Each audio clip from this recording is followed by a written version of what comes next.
20 রাকাতের কম তারাবি হয় না, হয় না, হয় না, হয় না, হবে না। দৈন্তান নয় কেন না,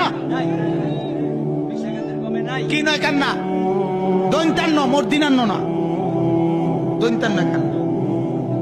হ্যাঁ, 8 রাকাত যারা তারাবি পড়ে কিংবা বলে তাদের তারাবি আদায় হবে না। হযরত আয়েশা রাদিয়াল্লাহু আনহা তিনি বলেছেন যে নবী রমজান মাসে 11 রাকাত করে পড়তেন আর অন্যান্য মাসেও তিনি বলেছেন নবী পড়তেন 4 রাকাত করে। আমি এই রাকাতগুলোর দৈর্ঘ্য আর সৌন্দর্যের বর্ণনা দিতে পারবো না, তারপর আবারও পড়তেন 4 রাকাত। এটার দৈর্ঘ্য আর সৌন্দর্যের বর্ণনা দিতে আমি পারবো না। এরপর পড়তেন 3 রাকাত, তার মানে 8 যোগ 3।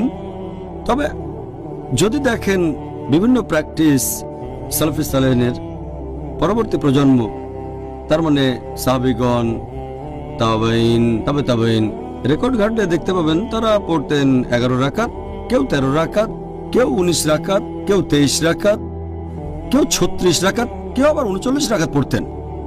আর আপনি যদি পড়েন মুসান্নাফ ইবনে শাইবা খণ্ড নম্বর 2 পৃষ্ঠা নম্বর 165 ও 166 বলা হয়েছে যে তাবাইনগণ যখন রমজান মাসে কিয়ামুল লাইল পড়তেন, যেটাকে বলা হয় তারাবি, তারা পড়তেন 20 রাকাত। কোন কোন জায়গায় আছে তারা পড়তেন 36 রাকাত। এখন এই নামাজের রাকাতের কথা যদি বলতে হয়, নবী বলেছেন তোমরা 2 রাকাত করে যত খুশি নামাজ পড়তে পারো, তারপর পড়বে 1 রাকাত।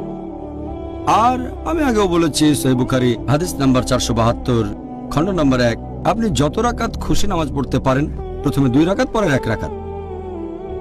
তবে আপনি যদি নবীর সুন্নত মেনে চলতে চান, নবী সবসময় পড়তেন 8 রাকাত যোগ 3। তাহলে কত রাকাতের অনুমতি আছে? আপনি যত খুশি পড়তে পারেন, 8, 10, 20, 36 সমস্যা নেই। তারপরে পড়বেন 3 রাকাত বেতর। আর আমাদের নবী পড়তেন 8 যোগ 3 11। তবে আপনি যত রাকাত খুশি নামাজ পড়তে পারেন। হ্যাঁ, আপনি আমাদের বলেছেন যে কিয়ামুল লাইলে আমরা মুসলিমরা যত রাকাত ইচ্ছা নামাজ আদায় করতে পারি, তবে নবীর সুন্নত 8 রাকাত। আপনি সেরকমই বলেছেন। হ্যাঁ, নবী পড়তেন 8 রাকাত। আলহামদুলিল্লাহ। তবে অনুমতি দিয়েছেন আপনি যত রাকাত খুশি পড়তে পারেন। হ্যাঁ।